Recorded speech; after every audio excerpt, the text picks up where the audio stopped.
बिस्मिल्लाहिर्रहमानिर्रहीम। Dear students, अस्सलाम वालेकुम। आज हम PSY 408 हेल्थ साइकोलॉजी का शॉर्ट लेसन नंबर 7 का आगाज़ करेंगे। तो लेसन नंबर 7 का नाम है the function of nervous system, प्रोलोगियो। इन द स्टडी आपको सारा की तरह लेक्चर नंबर 1 में जिस तरह कहानी बताई थी प्रोलोगियो में, इसी तरह लेक्चर नंबर 7 में प्रोलोगियो में कहानी बताई है टॉम लड़के की। तो इस लेक्चर में हम टॉम की कहानी सुनते हैं, जिसकी पैदाइश के बाद सिस्टिक फाइब्रोसिस का मर्ज डायग्नोस हुआ था, जो एक फैटल और क्रोनिक बीमारी है। और इस बीमारी का असर जो है ना सिर्फ लंग्स पर नहीं होता, बल्कि पूरे जिस्म के बहुत से सिस्टम्स पर होता है। टॉम को ना बचपन से ना इसकी सेहत कमज़ोर ही है और उसकी सोशल लाइफ भी मुश्किलात का शिकार रही है। और ये जो टॉम की कहानी है बताती है कि बायोलॉजिकल फैक्टर्स जैसे कि हेरिडिटी इंसान की सेहत पर कितना असर डालती है। और ओवरऑल पूरे लेक्चर का जो फोकस है लेक्चर नंबर 7 का नर्वस सिस्टम पर है, और आने वाले जो लेक्चर्स हैं अगले, उनका जो फोकस होगा वो दूसरे फिजिकल सिस्टम्स पर होगा।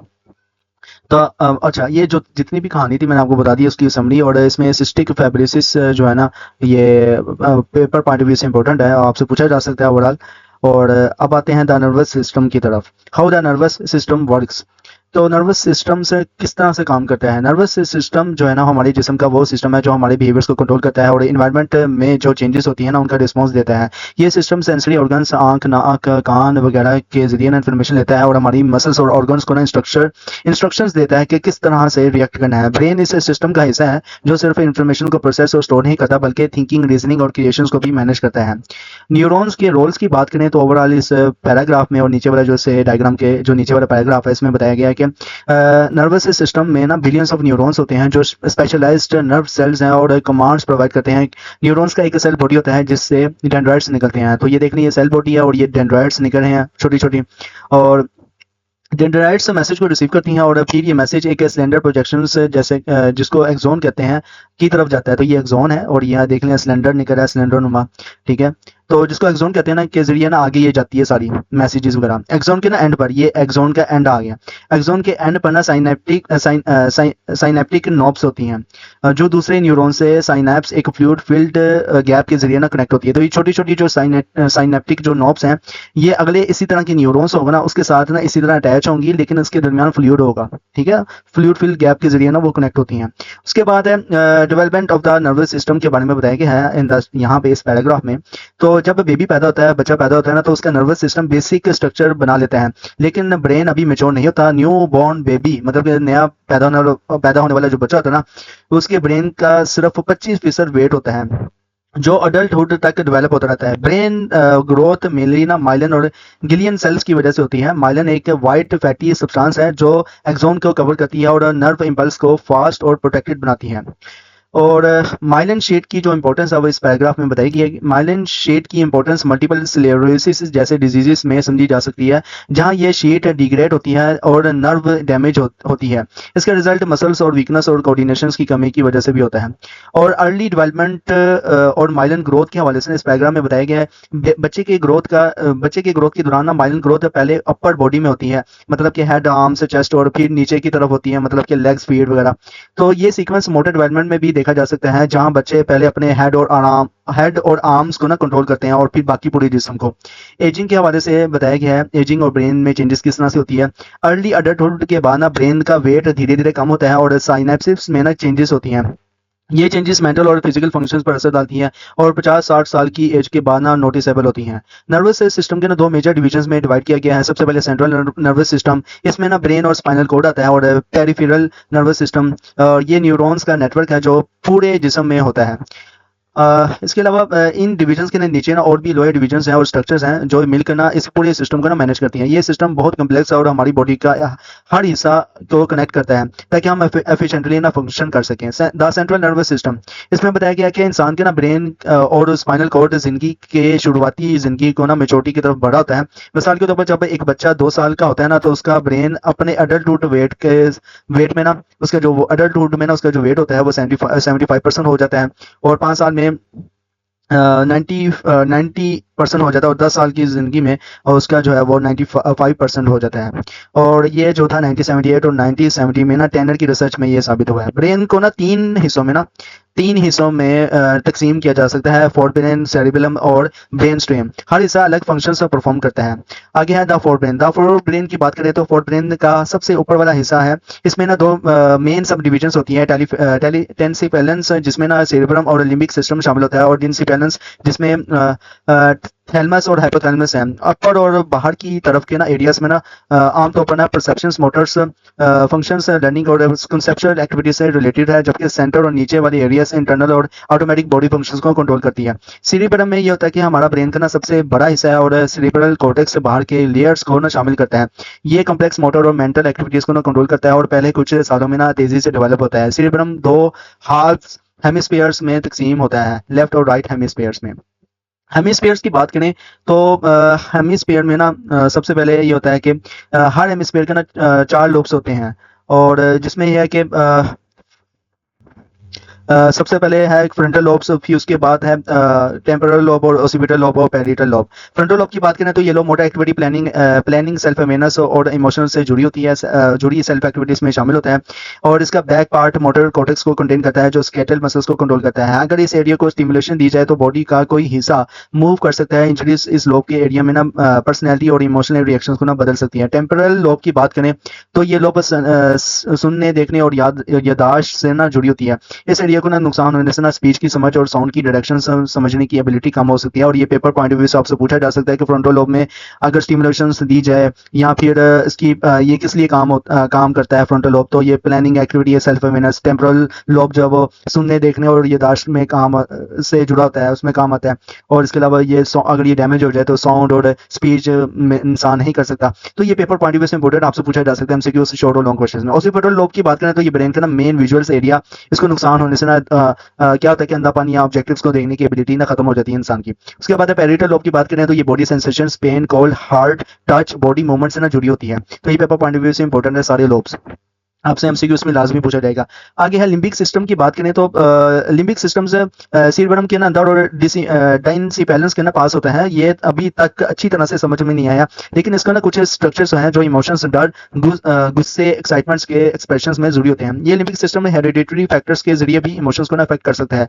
डिंसिपेलेंस की बात करें तो डिंसिपेलेंस को ना 2 स्ट्रक्चर्स पर ना मुश्तमिल है। पहला है थैलमस और दूसरा है हाइपोथैलेमस। थैलमस ये नर्वस सिस्टम में ना इंफॉर्मेशन फ्लो का ना सेंट्रल स्ट्रक्चर है, और थैलमस जो है वो सेंसरी मैसेजेस, मसलन पेन, विजुअल्स, इमेजेस को ना एप्रोप्रिएट सेरिब्रम पॉइंट्स तक डायरेक्ट करता है। मोटर कॉर्टेक्स से ना कमांड को भी रिले करता है। हाइपोथैलेमस की बात करें तो ये थैलमस के ना नीचे होता है और इमोशंस और मोटिवेशंस में ना इंपॉर्टेंस रोल प्ले करता है। खाना पीना और सेक्सुअल एक्टिविटीज को अफेक्ट करता है, जो बॉडी में वाटर या न्यूट्रिएंट्स की कमी की वजह से होती है। तो ये थर्स्ट या हंगर्स की सेंसेशंस को भी क्रिएट करता है। तो हाइपोथैलेमस किस लिए क्रिएट करता है, किसको क्रिएट करता है? थर्स्ट और हंगर्स की सेंसेशन को। पेपर पॉइंट ऑफ व्यू से इंपॉर्टेंट है। अच्छा, होम्योस्टेसिस को ना मेंटेन करने और में भी मददगार होता है। होम्योस्टेसिस को भी मेंटेन करने में मददगार होता है, जैसे कि बॉडी टेम्परेचर और हार्ट रेट को ना कंट्रोल करता है। जब बॉडी ठंडी होती है ना तो शेवनिंग होती है, और जब बॉडी गर्म होती है ना तो परसिपिरेशन होती है। तो ये हाइपोथैलेमस की वजह से होता है।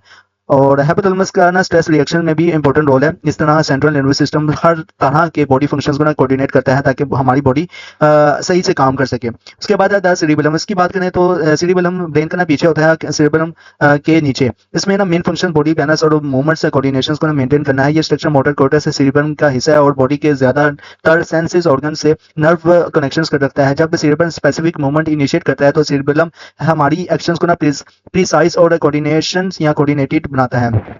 इसके अलावा ना सीरिबेलम का ना कैसे काम करता है? नंबर 1 पे ये है कि ये 2 तरीकों से काम करता है। हमेशा हमारी इंटेंशन से जो हम करना चाहते हैं ना, करने को ना हमारी परफेक्शंस को ना हम करते हैं ना के साथ कंपेयर करता है, ताकि मूवमेंट्स सही डायरेक्शंस में ठीक रेट पर और एप्रोप्रिएट फोर्स के साथ हो रहा है कि नहीं हो रहा।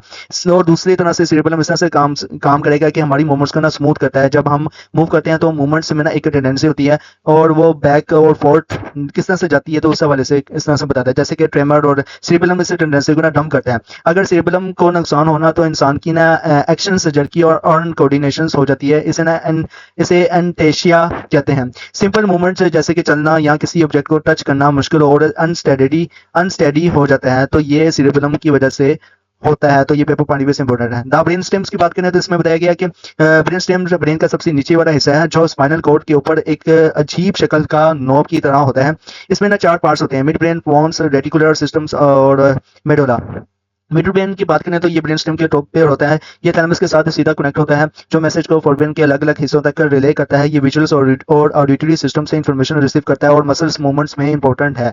पार्किंसंस की बात करें तो पार्किंसंस डिजीजेस मिड ब्रेन के ना एक एरिया को डीजेनरेशन से होती है और ये 2000 में ना ग्रोब्स्की और टोटोरा ने बताया था अपनी रिसर्च में। इस डिजीज ना पेडिट लोगों में ना मोटर ट्यूमर्स और दिखते हैं और उनके ना नीचे नेक और ट्रंक पोस्चर रिजिड हो जाते हैं जिससे वो क्राउच पोजीशंस में चलते हैं, मतलब कि ज़ोंबी की तरह चलते हैं। कभी-कभी ना ट्रेमर्स इतने ज़्यादा होते हैं कि इंसान क्रिप्ट हो जाता है, मतलब कि एकदम से लकवा मार जाते हैं। उसके बाद रेटिकुलर सिस्टम की बात करें तो ये न्यूरॉन्स का ना एक नेटवर्क है जो ब्रेन स्टेम के नीचे से ऊपर तक और थैलेमस में तक फैला होता है। ये स्लीप अरोसल्स और टेंशन्स के स्टेट को कंट्रोल करने में भी मदद करता है। जब कोई कोमा में होता है ना तो अक्सर ये सिस्टम इंजर्ड या डिसऑर्डर्ड होता है। एपिलेप्सिया जैसे कि जिसमें विक्टिम से बेहोश हो जाता है या मुंह से झाग निकलती है, मतलब कि कन्वल्शंस शुरू हो जाती है या फिर वो वाइब्रेट करता है, तो ये रेटिकुलर सिस्टम में ना अबनॉर्मलिटी से भी होता है। एक टाइप का ना सीजियर्स जैसे ग्रैंड माल कहते हैं। ये रेटिकुलर सिस्टम में ना रिवर ब्रेथिंग साइकिल से होता है। एक पोर्शन से दूसरे को ना स्टिमुलेट करता है जो तीसरे को स्टिमुलेट करता है और ये साइकिल 2 से 3 मिनट्स तक चलता है। और जब तक न्यूरॉन्स फटीग नहीं हो जाते ग्रैंड माल सीजर्स के बाद इंसान अक्सर ना कुछ मिनट्स या कभी-कभी हॉर्स तक सोता है। इसके अलावा पॉन्स की बात करें तो पॉन्स में ये होता है कि ये ब्रेन स्टेम के ना सामने एक बड़ा ब्लज बनाता है और ये आई मूवमेंट्स, फेशियल एक्सप्रेशंस और चीविंग में भी शामिल होता है। मेडोला की बात करें तो ये ब्रेन स्टेम का ना सबसे नीचे वाला हिस्सा है और जिसमें ना वाइटल सेंटर्स होते हैं जो ब्रीथिंग, हार्ट बीट रेट और ब्लड वेसल्स को ना डायमीटर्स जो ब्लड प्रेशर्स को ना अफेक्ट करता है, को कंट्रोल करता है। इसकी ना वाइटल फंक्शंस की वजह से ना मेडोला का ना नुकसान होना जान के लिए ना खतरनाक हो सकता है। पोलियो जो कि एक क्रिपलिंग डिजीज है कभी-कभी ना, और ये पेपर पॉइंट ऑफ व्यू से इंपॉर्टेंट है। पोलियो क्या है, एक क्रिपलिंग डिजीज है, कभी-कभी ना ब्रीथिंग कंट्रोल करने वाले सेंटर्स को दिमाग कर देती है। ऐसे पेशेंट्स को ना कांस्टेंट आर्टिफिशियल रिस्पिरेशन की जरूरत होती है और 1985 में ना मैकक्लिंटिक रिसर्च में साबित हुआ है। उसके बाद स्पाइनल कोड की बात करें तो स्पाइनल कोड ब्रेन स्टेम से नीचे स्पाइन के दौरान एक्सटेंडेड होता है और ये एक मेजर पाथवे से जो मैसेज को ना ब्रेन और बॉडी के अलग अलग पार्ट्स को दरमियान ट्रांसमिट करता है। इसमें ना न्यूरॉन्स होते हैं जो इम्पल्स को ब्रेन की तरफ एफेरेंट डायरेक्शंस और उसे ना दूर एफेरेंट डायरेक्शंस ले जाते हैं। अफेक्ट कमांड्स की बात करें तो ये कमांड्स एफेरेंट कमांड्स की बात करें तो ये कमांड्स स्पाइनल कॉर्ड से नीचे मसल्स को एक्शंस प्रोड्यूस करने के लिए ना ट्रैवल करती है और एफेरेंट इंपल्स ये होता है कि ये इंपल्स बॉडी के ना हर हिस्सों से ना सेंसरी ऑर्गन से स्पाइनल कॉर्ड तक आती है। स्पाइनल कॉर्ड की ऑर्गेनाइजेशन बॉडी की तरह होती है, यानी जितनी ऊपर का हिस्सा उतना ऊपर की बॉडी के पार्ट से ना कनेक्ट होता है। स्पाइनल कॉर्ड के ना नुकसान होने से ना मोटर फंक्शंस इंपेयर या पैरालाइज हो सकता है इंसान। इसका ड्यूरेशन और एक्सटेंड डैमेज की अमाउंट और लोकेशंस पर डिपेंड करता है कि कितना स्पाइनल कॉर्ड को नुकसान पहुंचा है। अगर डैमेज कोड की स्वेयर नहीं होती तो इम्पेयरमेंट कम स्वेयर होती है और कभी-कभी ना टेम्परेरी भी होती है। अगर कोड का ना लोअर पोर्शन से स्वेयर हो जाए तो बॉडी के लोअर एरिया से पैरालाइज हो जाते हैं, इसे पैराप्लीजिया कहते हैं। तो रेड कलर में मैंने हाईलाइट किया हुआ था, पेपर पॉइंट से इंपॉर्टेंट है। अगर ऊपर पोर्शन से स्वेयर हो जाए तो पैरालाइसिस ज्यादा एक्सटेंसिव हो जाती है और इसे कोडिप्लीजिया में हाथ और लेग्स दोनों पैरालाइज हो जाते हैं। तो ये पेपर पॉइंट ऑफ व्यू से इंपॉर्टेंट है। इस तरह से ना ब्रेन स्टेम और स्पाइनल कॉर्ड बॉडी के फंक्शंस को कंट्रोल करते हैं और ब्रेन से सिग्नल्स को बॉडी के हर हिस्सों तक पहुंचाते हैं। लेक्चर कैसा लगा कमेंट्स में लाजमी बताएं। साइकोलॉजिस्ट कम्युनिटी यूट्यूब चैनल को सब्सक्राइब करें, वीडियो को लाइक करें, क्लास फॉलो के साथ शेयर करें। इंशाल्लाह मिलते हैं नेक्स्ट वीडियो में, नेक्स्ट लेक्चर में। Till then thank you so much. अल्लाह हाफिज़।